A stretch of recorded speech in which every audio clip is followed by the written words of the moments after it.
Hello there guitar players, and welcome to this video tutorial on how to learn and play the minor pentatonic scale. Now, while many tutorials here on YouTube are going to give you a pattern to memorize, I'm going to go a little bit deeper and show you how this pattern can give us the notes and how we can use those notes then play that scale all over the fretboard. So you're not just repeating a scale pattern like a parrot would copy something, but you're actually understanding the theory behind the scale, how it connects to the fretboard, and how you can use it to be creative in your guitar playing. It's going to take a little bit longer, but I'll be as concise as possible. So the minor pentatonic scale is often the first scale that guitar players learn. It looks and sounds like this.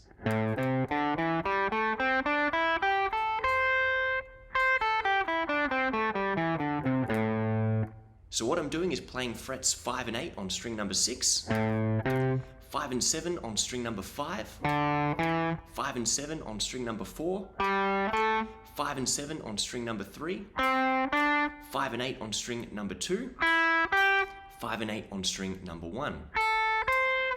Now when I put it all together, it looks and sounds like this. And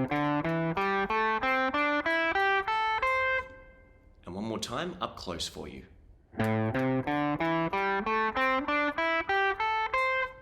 Now the minor pentatonic scale is a 5-note scale built off of a reduced natural minor scale.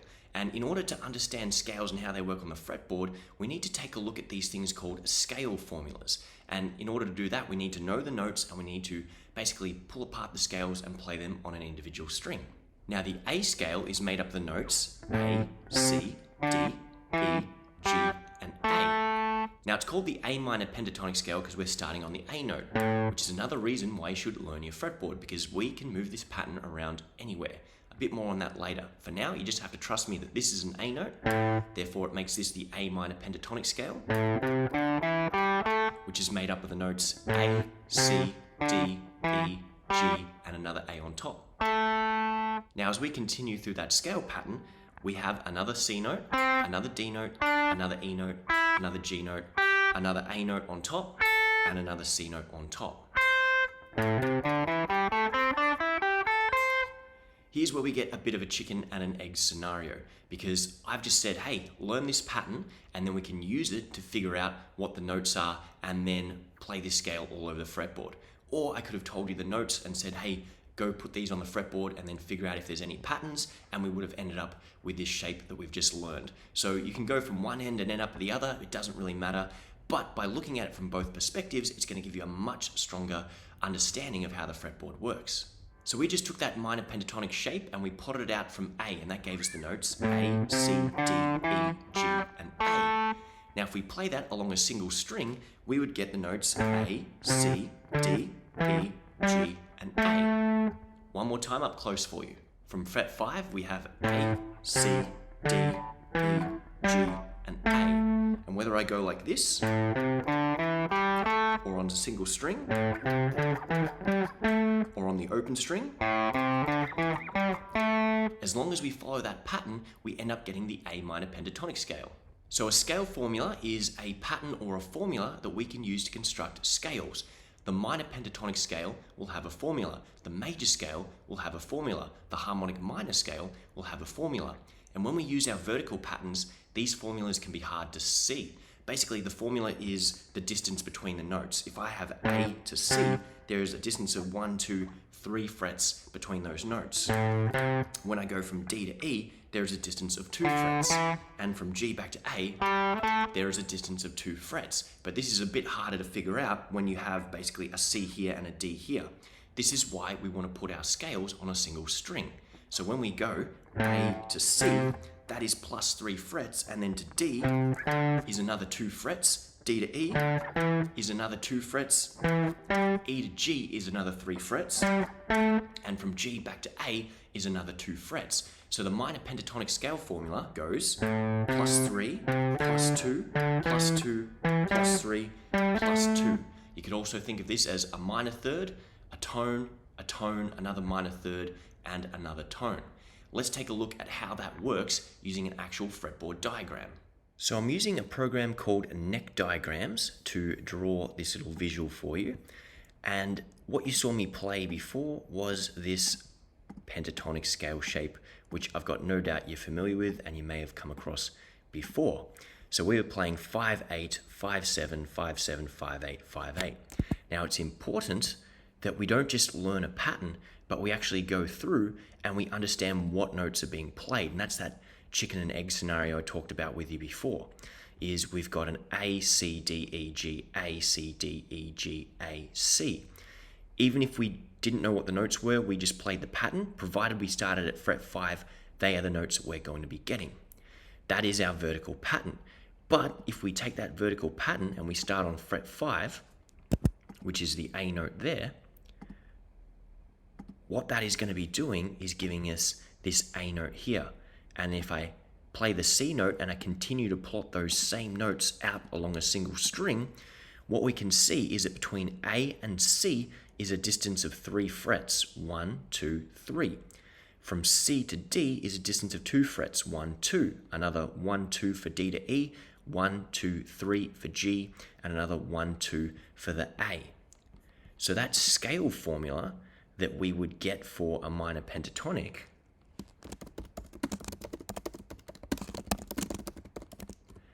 is a tone and a half, or what I'd call a minor third.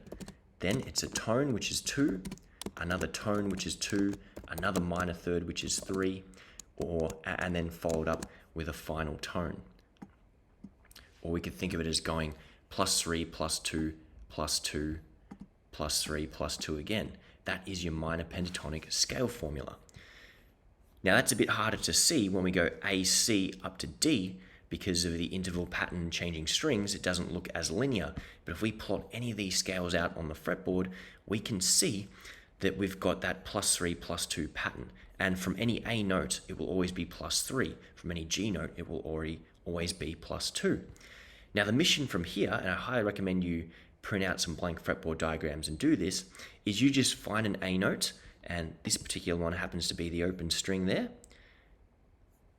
and you just go and plot that out. So if you go +3 frets higher, you'll get a C, +2 will be D, +2 will be E, +3 will be G, +2 will be A.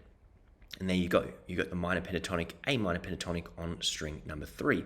If I find the A note on string number 4 and go A, C, D, E, G, and A, and I've done this millions of times, so I know where everything is. I just go +3 to C, +2, +2, +3, +2. There we go, the octave there. We're all the way up at fret number 8, and we go +3, +2, +2, +3, +2, and we've got the A string on top. We've got the A note, +3, +2, +2, +3, +2, and that is our A minor pentatonic scale mapped out from the root note on each of the 6 strings.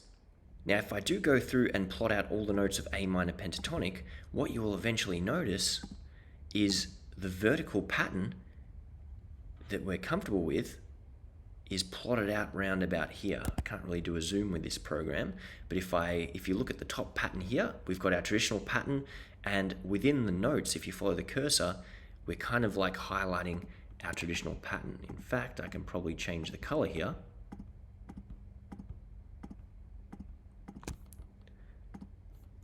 And you can see,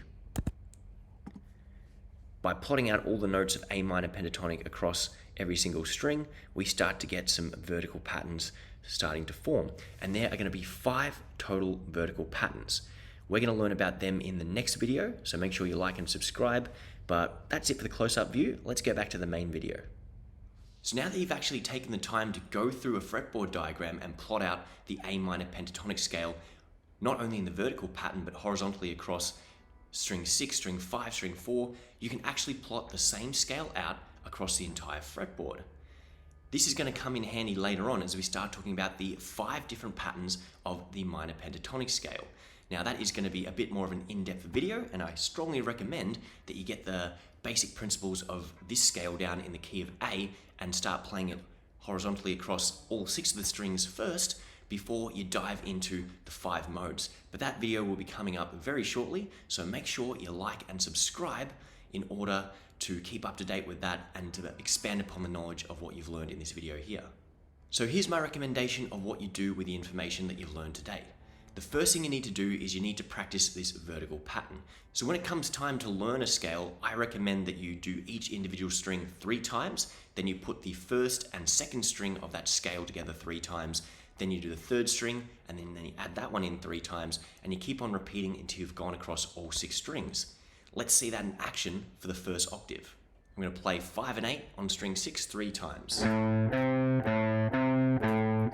Then the same thing on string number 5, 5 and 7.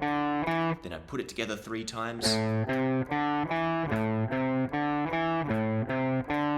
Then I add in the third string of the scale, which is the 4th string on the guitar, fret 5 and 7. Then I put it together 3 more times.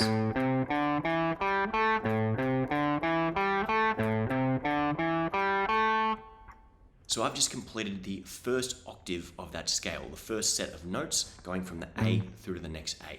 I recommend that you take the time to include the third string, the second string, the first string, until you're playing all 6 strings ascending and descending. From here, I recommend you put on a backing track in the key of A, and you just play around that scale shape, trying to come up with really simple 3, 4, 5 note ideas. Here's a couple of little ideas of inspiration.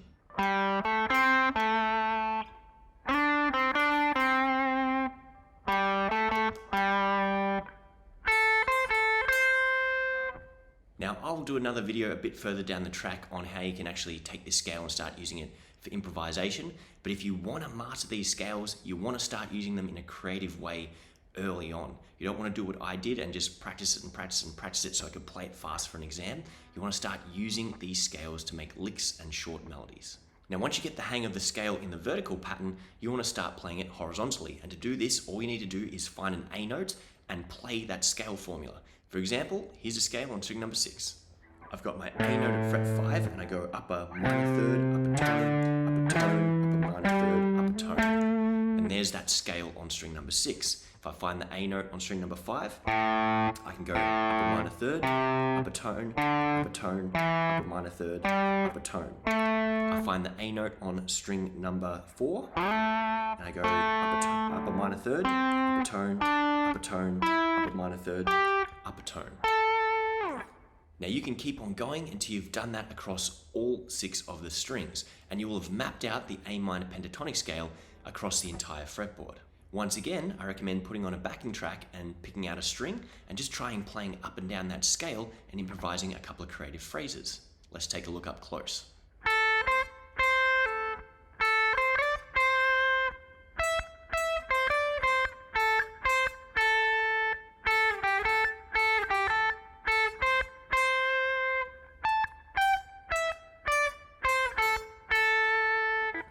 So that brings us to the end of this basic introduction on the minor pentatonic scale. And we've done all the examples in the key of A. If you want the D minor pentatonic scale, basically you just take your scale, you find the D note on string number 6 and you play through that vertical pattern there, or you find a D note on any of the strings and you use the formula to go up a minor third, a tone, a minor third, and another tone. You've literally unlocked the secrets of the minor pentatonic scale, and you'll be able to play it vertically or horizontally from any starting point. Now, in the next video, I'm going to go even further and talk about the 5 different patterns of the minor pentatonic scale. This will include the major pentatonic, and it will show you how we can play across the entire fretboard. Is it for beginners? Not so much, but for intermediate and advancing players who are looking to understand these 5 shapes, it's going to be perfect for you. And if you've learned the 5 shapes, but you don't know how we got these 5 shapes or how it works, I'm going to go through and, just like we did, analyzing the theory, the scale formulas, the patterns, and help you finally understand how it all works and fits together on the fretboard. Anyway, thanks so much for tuning in, and we look forward to seeing you in the next video.